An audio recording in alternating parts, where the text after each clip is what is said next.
नमस्कार दोस्तों, मैं हूं सुमित। आप देख रहे हैं क्रिकेट स्कूप और आज की वीडियो में हम बात करेंगे यार क्रिकेट से जुड़ी कुछ बड़ी अपडेट्स के बारे में।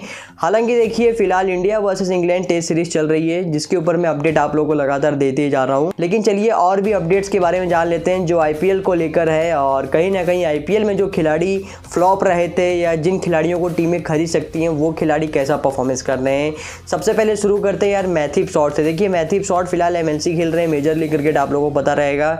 और 2023 में ये पंजाब टीम में जॉनी बेस्टो के एज अ रिप्लेसमेंट आए थे, जहां पर इन्होंने 7 मैचेस में इन्होंने सिर्फ 119 रन बनाए थे। मैथ्यू शॉट से उम्मीद काफ़ी ज़्यादा थी, अच्छे टच में थे, लेकिन बाद में 2024 में उन्हें पंजाब की टीम रिटेन नहीं की, जॉनी बेस्टो आ गए और ना ही कोई टीम उनको खरीदी। लेकिन 2024 से हम देखें तो अभी तक 34 पारियों में मैथ्यू शॉट ने भैया 1110 रन बना चुके हैं और इसके अलावा 20 विकेट भी चटकाए हैं। एक ऐसे ऑलराउंडर जो ओपनिंग करते हैं, इसके अलावा मिडल ओवर्स में आकर विकेट चटकाते हैं अपनी स्पिन गेंदबाजी से। मैं उन्हें बॉलर तो नहीं कहूँगा, लेकिन पार्ट टाइम बॉलर के हिसाब से काफ़ी अच्छी गेंदबाजी करते हैं और विकेट चटकाते हैं और काफ़ी पावरफुल बैटिंग भी करते हैं और सूझबूझ से भी बैटिंग करते हैं। ऐसा नहीं है कि ग्लेन मैक्सवेल की तरह आते ही छक्के चौके लगाना शुरू कर दे, लेकिन एक अच्छे बल्लेबाज हैं। और इसके अलावा देखें तो ऑस्ट्रेलियाई टीम में भी उनका कहीं ना कहीं सिलेक्शन हो गया है T20 फॉर्मेट में, वनडे फॉर्मेट में, और उम्मीद है कि 2026 के मिनी ऑक्शन में इनके पीछे टीमें जाएंगी जिस तरह से ये परफॉर्मेंस कर रहे हैं। हालांकि देखिए, वो हम कह सकते हैं कि आईपीएल का प्रेशर, आईपीएल एक बड़ी लीग है, बाकी लीग जो एज कंपेयर आईपीएल वो काफ़ी छोटी रहती है। वहाँ का कंडीशन, गेंदबाजी, इसके अलावा आईपीएल की गेंदबाजी में बहुत ज़्यादा फ़र्क है, कंडीशन भी बहुत ज़्यादा मैटर करते हैं। लेकिन ये हम सब ने तो देखा है कि टीमें उसी खिलाड़ी के पीछे जाती हैं जिसकी करंट फॉर्म T20 में लगी होती है, अच्छे होते हैं। तो कहीं ना कहीं देखिए तो आंकड़ों के हिसाब से, फॉर्म के हिसाब से मैथ्यू शॉट काफ़ी अच्छे टच में हैं और मिनी ऑक्शन में इनके पीछे टीमें जरूर जाएंगी। और मैं आप लोग को बता दूं, हाल ही में 23 जून को मेजर लीग क्रिकेट, जी हाँ दोस्तों, एमएलसी में जो मुकाबला खेला गया MI न्यूयॉर्क और सैन फ्रांसिस्को यूनिकॉर्न के बीच, उसमें सैन फ्रांसिस्को की ओर से पहले बैटिंग करते हुए मैथ्यू शॉट ने भैया 43 गेंदों पे 91 रन बना दिए और सैन फ्रांसिस्को ने पहले बैटिंग करते हुए 4 विकेट के नुकसान पर 246 रन बनाए और ये मुकाबला MI की टीम हार गई, चेस नहीं कर पाई। MI की टीम आप लोग को बता दूं तो मुंबई इंडियंस की फ्रेंचाइजी MI न्यूयॉर्क, जो यहाँ पर MI न्यूयॉर्क के नाम से खेल रही है, उनका भी प्रदर्शन काफ़ी ख़राब है। पॉइंट्स टेबल में इस बार भी वो टॉप 4 से फिलहाल बाहर चल रही हैं। Kieron Pollard, Nicholas Pooran, Quinton de Kock जैसे दिग्गज खिलाड़ी, बोल्ट भी हैं, माइकल ब्रेसवेल भी हैं, लेकिन टीम परफॉर्मेंस नहीं कर पा रही है। तो फिलहाल देखिए, मैथ्यू शॉट एक बहुत बड़े एसेट हैं जो अभी तक एमएलसी में सिर्फ 2 मैच खेले हैं और 155 रन बना चुके हैं। उम्मीद है कि आगे और अच्छी पारी खेलेंगे जिस तरह के टच में है। ऐसे में कहीं ना कहीं देखें तो इनके ऊपर बोली लग सकती है इनकी करंट फॉर्म को देखते हुए। पंजाब टीम का 2023 में हिस्सा था एज अ, और 2025 में कोई टीम इनको खरीदी भी नहीं मेगा ऑक्शन में। बॉलिंग बैटिंग दोनों करते हैं और एक बहुत अच्छे एसेट हैं टॉप ऑर्डर में। हो सकता है चेन्नई सुपर किंग इनके पीछे जाए, चेन्नई को ये सूट भी करेंगे, गेंदबाजी करके देंगे और टॉप ऑर्डर में बैटिंग भी करेंगे। बाकी आप लोग की क्या राय है इसके ऊपर बताइए कमेंट सेक्शन में। और इसके अलावा अगले खिलाड़ी की बात करें जो आईपीएल में तो फ्लॉप रहा था, लेकिन एमएलसी में मेजर लीग क्रिकेट में भैया तबाही मचा रहा है।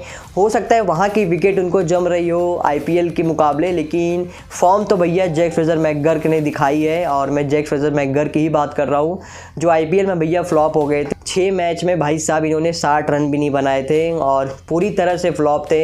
लगभग दिल्ली कैपिटल्स की टीम इनको 9 करोड़ या उससे ज़्यादा की राशि में खरीदी थी, 9 करोड़ से तो कम नहीं थे, लेकिन जहाँ तक आप लोग गूगल सर्च कर लेना, काफ़ी पैसा इन्वेस्ट किया था क्योंकि 2024 में आखिरी के कुछ मैचेस में यार ताबड़तोड़ बैटिंग की थी। 6 मैचों में इन्होंने 200 के ऊपर रन बना दिए थे 2024 में। तो दिल्ली को उम्मीद थी कि एक ऐसा ओपनर हमें मिल गया है जो ताबड़तोड़ शुरुआत दे, लेकिन मैकगर्क पूरी तरह फ्लॉप हो गए और फिर राहुल और डुप्लेसी को ओपनिंग करना पड़ा आखिरी के कुछ मैचेस में। और दिल्ली के लिए यही सबसे बड़ा उलटफेर हो गया कि लगातार बैटिंग ऑर्डर में चेंजेस करते रह गए 2025 में। तो मैकगर्क जो आईपीएल में फ्लॉप थे, लेकिन एमएलसी में मेजर लीग क्रिकेट में भैया 5 मैचों में 196 रन बना दिए हैं। ये जो 246 रन बनाई San Francisco Unicorn, Matthew Short ने 91 रन बनाए। इसी मैच में भैया जैक फ्रेजर मैकगर्क ने 26 गेंदों पे 61 रनों की पारी खेली, जिसमें सिर्फ 1 चौका और 7 छक्के लगाए 246 के स्ट्राइक रेट से। तो आप लोग समझ सकते हैं कितने खतरनाक बैटिंग कर रहे हैं। बिग बैश में भी अच्छी बैटिंग किए थे एमएलसी में अच्छी बैटिंग कर रहे हैं, लेकिन इनका बल्ला आईपीएल में खामोश रहा। उम्मीद है कि 2026 में इनका बल्ला चलेगा, लेकिन क्या दिल्ली इनको रिटेन करेगी? तो देखिए इसके 50-50 चांसेस है। जी हाँ दोस्तों, देखिए फिलहाल एमएलसी और आईपीएल में बहुत ज़्यादा अंतर है, हम सभी को मालूम है, लेकिन टीमें करंट फॉर्म की ओर देखती हैं, खिलाड़ी का करंट फॉर्म कैसा है, उस लिहाजे से अगर दिल्ली कैपिटल सोच रही है, देख रही है, तो रिटेन कर सकती है। लेकिन अगर दिल्ली को कुछ पैसे अपने झोली में डालने हैं तो इनको रिलीज़ कर सकती है। काफ़ी बड़े प्राइस में इनको ख़रीदा है और हो सकता है कम पैसों में वापस जाके ख़रीद ले, नहीं तो फिर रिलीज़ कर सकती है। और अगर फॉर्म को देख रही है तो रिटेन कर सकती है, एक रिस्क ले सकती है जैक फ्रेजर मैकगर के ऊपर। और इसके अलावा अगले खिलाड़ी की बात करें तो वो है फिन एलन। जी हाँ दोस्तों, फिन एलन एक आईपीएल में बहुत ही अच्छे ओपनर किसी भी टीम के लिए साबित हो सकते हैं, जिस टीम को ओपनर की ज़रूरत है, जैसा कि Chennai super king. Conway Sachin Ravindra से भैया 2025 में कुछ भी नहीं हुआ, दोनों ही खिलाड़ी फ्लॉप गए। ऋतुराज गायकवाड़ और म्हात्रे हैं जो ओपन कर सकते हैं, लेकिन अगर चेन्नई एक अच्छा ओपनर चाहती है तो फिन एलन एक अच्छा ऑप्शन इनके लिए होंगे, या फिर मैथ्यू। और इसके अलावा देखें तो दिल्ली कैपिटल्स अगर मैकगर के रिप्लेसमेंट में किसी और खिलाड़ी को देख रही है तो उनके लिए भी फिन एलन बहुत अच्छा विकल्प होंगे। बाकी देखिए डिकॉक फ्लॉप गए थे, तो डिकॉक की जगह फिन एलन को कोलकाता भी रख सकती है, या फिर गुरबाज की जगह, क्योंकि फिन एलन एक विकेट कीपर बल्लेबाज हैं, तो विकेट कीपिंग भी करके देंगे किसी भी टीम को। बिकने वाले हैं, इतना मैं आप लोग को बता दे रहा हूँ, ये आप लोग कहीं भी लिख के ले लीजिए। महंगे बिकेंगे या कम पैसे में बिकेंगे ये मैं नहीं कह सकता, लेकिन जहाँ तक मुझे ऐसा लगता है पर्सनली कि फिन एलन ज़रूर बिकेंगे। और जैसा कि 2025 के मेगा ऑक्शन से पहले इन्होंने न्यूजीलैंड के लिए T20 फॉर्मेट में बहुत ही अच्छी परफॉर्मेंस की थी, लेकिन उसके बावजूद भी अनसोल्ड गए, क्योंकि सभी टीमों के पास एक एक विकेट कीपर मिल चुके थे, ओपनर थे। ऐसे में कोई भी टीम ज़्यादा चेंजेस नहीं करना चाहती थी। हालांकि अब टीमों को समझ में आ गया, जो team bottom of the table थी 2025 में, उन टीमों की समस्या यही थी कि उनके पास ओपनर नहीं थे, खास करके दिल्ली, कोलकाता और फिर इसके अलावा चेन्नई। तो ये तीन टीमों के पास बहुत अच्छा ऑप्शन है कि फिन एलन या मैथ्यू शॉट के रूप में दोनों में से किसी एक खिलाड़ी को खरीदे। दोनों को खरीदने चाहेंगे तो फिर आपका एक स्लॉट भी ओवरसीज का कम हो जाएगा, लेकिन एक अच्छा ऑप्शन होंगे फिन एलन। आप लोग को पता ही होगा एमएलसी जो चल रही है मेजर लीग क्रिकेट, उसके पहले मैच में ही फिन एलन ने भैया 51 गेंदों पे 151 रनों की पारी खेली, 150 के ऊपर रनों की पारी खेल दी, जिसमें भैया इन्होंने 19 छक्के, आई थिंक 20 छक्के लगाए, जो T20 फॉर्मेट में किसी भी बल्लेबाज द्वारा लगाए गए सबसे ज़्यादा छक्के हैं। तो फिन एलन एक ताबड़तोड़ बल्लेबाज हैं, जिस दिन अपने रंग में रहेंगे भैया अकेले मैच आपको जिता दें, इस तरह के खिलाड़ी हैं। और जैसा कि मैंने आप लोग को 3 टीमों के नाम बताए, कोलकाता, चेन्नई और फिर इसके अलावा दिल्ली कैपिटल्स। खास करके दिल्ली और कोलकाता जा सकती है। रही बात चेन्नई सुपर किंग की, तो अगर वो सचिन रविंद्र के ऊपर भरोसा एक बार और दिखाते हैं और फिर म्हात्रे उनका साथ देने आते हैं ओपनिंग जोड़ी में, तो गायकवाड़ नंबर 3 पर खेलेंगे।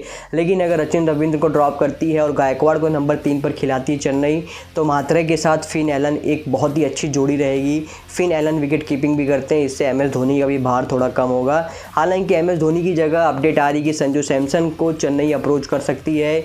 चेन्नई सुपर किंग संजू सैमसन को लाना चाहती है एमएस धोनी के उत्तराधिकारी के रूप में, और फिर राजस्थान रॉयल्स की टीम हो सके संजू सैमसन को रिलीज़ करे।